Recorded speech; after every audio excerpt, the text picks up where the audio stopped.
جی دوستوں، ایک شعر یاد آ رہا ہے کہ ارادہ باندھتا ہوں سوچتا ہوں توڑ دیتا ہوں،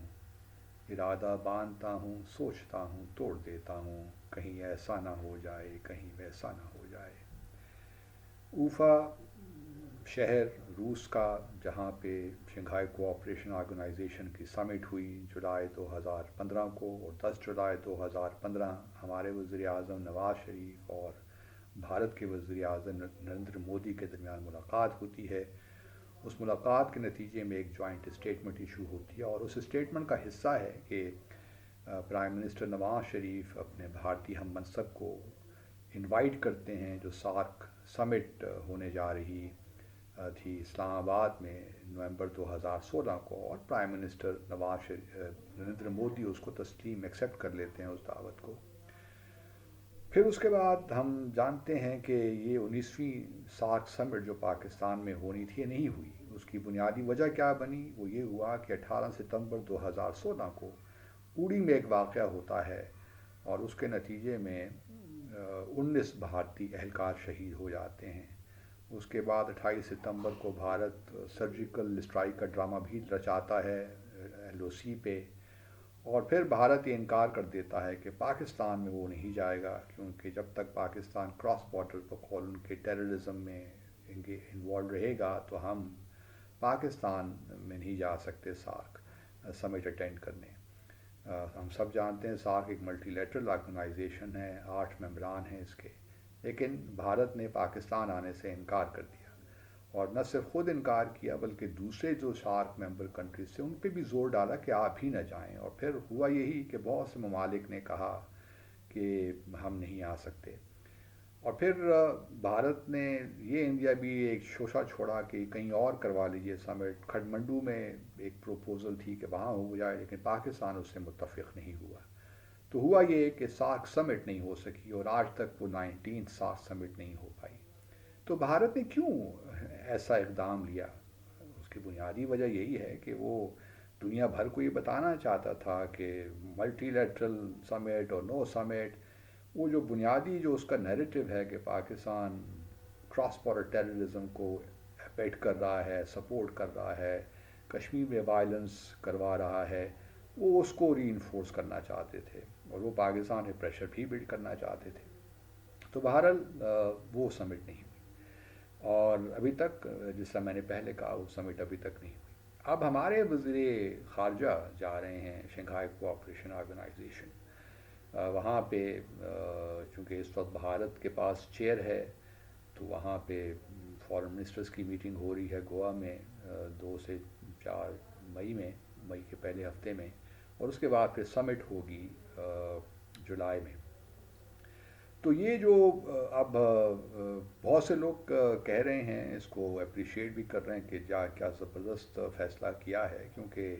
شنگھائی کوآپریشن آرگنائزیشن تو جو ہے وہ تو ایک ملٹی لیٹرل فورم ہے، اور پاکستان کی شمولیت بڑی ضروری ہے۔ پاکستان کو اپنی ری افرم کرنا چاہیے اپنی کمٹمنٹ ایس سی او کو، اور اگر وہ بھارت میں ہو رہی ہے تو ٹھیک ہے، کل پاکستان میں بھی ہوگی، تو کیا فرق پڑتا ہے اگر وہ چلے جاتے ہیں؟ دیکھیے، میں پاکستان کی شرکت کے تو خلاف نہیں ہوں، ورنہ ہو سکتا ہوں، کیونکہ بھارت شنگھائی کوآپریشن آرگنائزیشن ایک امپورٹنٹ فورم ہے ہمارے لیے، اور ہمیں اس میں پارٹیسپیٹ کرنا چاہیے، لیکن معاملہ تب خراب ہوتا ہے جب آپ اپنی ہی پالیسیز میں انکنسسٹنسیز شو کرتے ہیں، اور یہ چیز کسی بھی آپ اپنی کریڈیبلٹی جو ہے بحیثیت ریاست وہ خراب ہوتی ہے دنیا بھر میں۔ یا تو دیکھیے آپ ایک پالیسی بنا لیجئے کہ ٹھیک ہے بھارت کے پاس چیئر ہے تو تمام جو میٹنگز ہے وہ اٹینڈ کریں گے۔ ایک طرف تو آپ کچھ میٹنگز آپ آن لائن اٹینڈ کر رہے ہیں، مثال کے طور پر اس ماہ کے آخر میں ایس سی او کے ڈیفنس منسٹرز کی میٹنگ ہو رہی ہے، وہ آپ اٹینڈ نہیں کریں، ہمارے ڈیفنس منسٹر اس میں نہیں جا رہے، اور مئی کے جو پہلے ہفتے میں ہو رہی ہے فارن منسٹرز کی میٹنگ، اس میں ہمارے فارن منسٹر جا رہے ہیں۔ اور اگر دیکھا جائے تو شنگھائی کوآپریشن آرگنائزیشن میں کوئی خاص ایکٹیویٹی ہے نہیں، اس کے علاوہ کہ ایک کاؤنٹر ٹیررزم ایکسرسائزز ہوتی ہیں، اور جو ریٹس ہے ان کا ریجنل اینٹی ٹیررزم اسٹرکچرز جو اس کا ہیڈ کوارٹرز تاشقند میں وہ کچھ ایکٹیو ہے، اس کے علاوہ اور شنگھائی کوآپریشن کی فی الحال کوئی اتنی زیادہ اہمیت نہیں ہے، ان دا سینس ایک اس کی ایک سمبولک پولیٹیکل اہمیت ڈپلومیٹک اہمیت تو ہے، لیکن ابھی وہاں پہ کوئی انٹرا آرگنائزیشن کوئی ایسے کوآپریٹو فریم ورکس اس طرح نہیں ہیں جس طرح کہ ہم توقع رکھتے ہیں کہ اگلے آنے والے سالوں میں یہ ہوگا۔ تو اس میں جو ہے مجھے سمجھ نہیں آتی کہ ہمارے جو ہے فارن منسٹر وہاں جا کر کیا اچیو کریں گے۔ دوسری طرف میں نے یہ بھی پروپوز کیا کہ آپ بالکل پارٹیسپیٹ کیجئے، لیکن اپنی جو پارٹیسپیشن کو تھوڑا سا ڈاؤن گریڈ کر دیجئے۔ آپ منسٹر آف اسٹیٹ کو بھجوا دیجئے، that would be perfectly fine, اور ایک جہاں آپ کی پارٹیسپیشن بھی ہو جائے گی، اور وہاں پہ آپ اپنی جو ہے ایک لحاظ سے دنیا بھر کو یہ بتائیں گے کہ 5 اگست 2019 کے بعد جموں اور کشمیر کو لے کر بھارت نے جو غیر آئینی اقدامات دیے ہیں، پاکستان اس سے بہت ناراض ہے، اور جب تک وہ اس معاملے پہ بات چیت نہیں ہوگی یا اس کا حل نہیں نکالا جائے گا جموں اور کشمیر کا، اس وقت پاکستان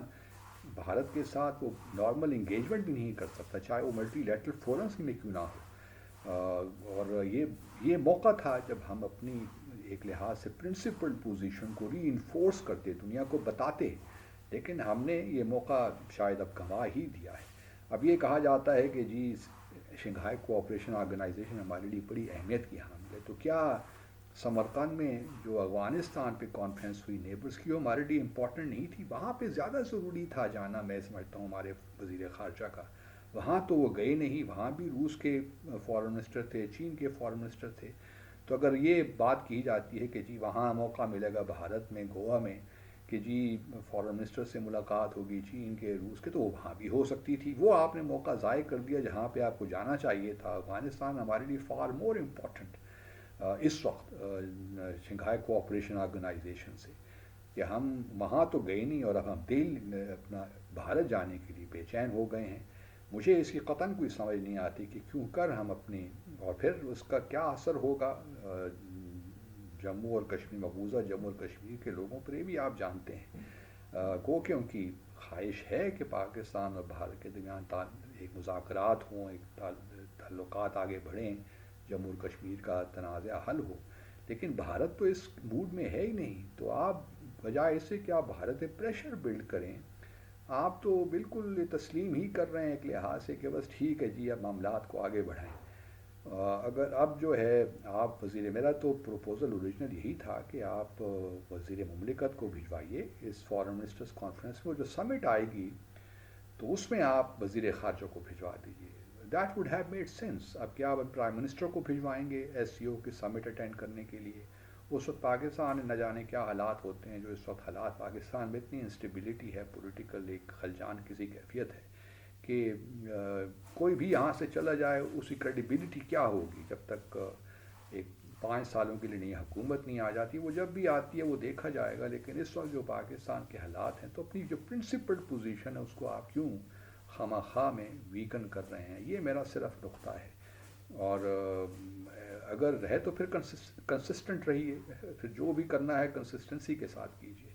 کیونکہ یہ ہو نہیں سکتا کہ ایک طرف آپ فارن منسٹر کو بھجوائیں، ڈیفنس منسٹر کو نہ بھجوائیں۔ جو کلائمیٹ سمٹ، وہ چینج کی جو ایک ایس سی او کی میٹنگ تھی، وہ بھی ہماری منسٹر شہری رحمان صاحبہ نے آن لائن اٹینڈ کی۔ تو یہ باتیں نہیں ہوتی، وہ بھی امپورٹنٹ چیزیں ہیں جو کہ ہو رہی ہیں۔ اب نہ جانے کیوں یہ فیصلہ ہوا ہے۔ اب اگر فیصلہ ہو ہی گیا، پہلے تو میں درخواست ہی کروں گا کہ اس کو ری وزٹ کریں، اپنی پوزیشن پہ کچھ عرصہ تو کھڑے رہیں، دیکھیں تو صحیح اس کا نتائج کیا نکلتے ہیں۔ اور پھر اگر آپ نے جانا ہی ہے تو خدا را کوئی بائی لیٹرل میٹنگ مت کیجیے گا بھارت کے ساتھ، کیونکہ میں آج پڑھ رہا تھا کہ بھارت کے جو ترجمان ہیں انہوں نے روم اوپن چھوڑا ہے بائی لیٹرل میٹنگ کے لیے۔ انہوں نے یہ نہیں کہا کہ بائی لیٹرل میٹنگ نہیں ہو سکتی، لیکن انہوں نے یہ کہا کہ ابھی it's premature to talk about this. تو میری ریکویسٹ یہ ہے کہ آپ خیر خود کیا ادھر سے بھی اگر پروپوزل آئے بھارت کی جانب سے، تو آپ کہیے گا فی الحال ہم بائی لیٹرل میٹنگ نہیں کر سکتے، کیونکہ اس کا فائدہ کوئی نہیں ہوگا۔ وہ صرف آپ ایک لحاظ سے آپ کا وزٹ، چلیے ملٹی لیٹرل آرگنائزیشن ہے، لیکن اگر بھارت سے آپ بائی لیٹرل کریں گے تو پھر جو چیزیں بھی آپ جو ایک لحاظ سے لیجیٹیمیسی دے رہے ہیں آپ بھارت کو، جو بھی اس نے مقبوضہ جموں اور کشمیر میں کیا، لیکن کیا کیا جائے دوستو کہ ہمارے یہاں کوئی تھنک تھرو نہیں کرتا، ٹیکٹیکل ایڈجسٹمنٹس کرنی پڑتی ہیں، فلیکسیبلٹی شو کرنی پڑتی ہے، لیکن وہ آپ کو جو آپ کا پالیسی آبجیکٹو ہے اس سے آپ کو دور لے کر نہ جائے. جو بھی آپ فلیکسیبلٹی شو کریں وہ آپ کو آپ کے پالیسی آبجیکٹو سے قریب کرے. یہ سفارتکاری کا فن ہے. لیکن کیا کیا جائے کہ ہم نے ہی ایک طرف کہا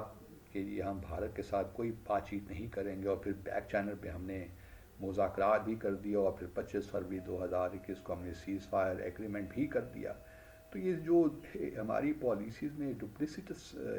ڈپلسٹی ہے یہ ہمیں کہیں کا لے کر نہیں، اسی لیے تو سارے معاملات گڑبڑ ہو گئے ہیں ہر میدان میں. تو بس یہی گزارش کرنا چاہتا ہوں کہ ہمارے وزیر خارجہ کا جانا بنتا نہیں ہے ایس سی او میں، اس فارن منسٹرز کانفرنس میں. اور شاید کچھ قوتیں ایسی ہیں جو کہ کوشش کر رہی ہیں کہ پاکستان و بھارت کے تعلقات ایک لحاظ سے انگیجمنٹ کا پروسیس شروع ہو، کشمیر کو بیک برنر پہ ڈال دیا جائے اور پاکستان اور بھارت کو قریب لایا جائے. یہ ساری وہ چیزیں ہیں جن پہ بے اطمینانی سی ہے، لیکن کیا کیا جائے، کوئی سننے کو تیار نہیں ہے. بہرحال اللہ اپنا کرم کرے. اپنا خیال رکھیے. اللہ حافظ.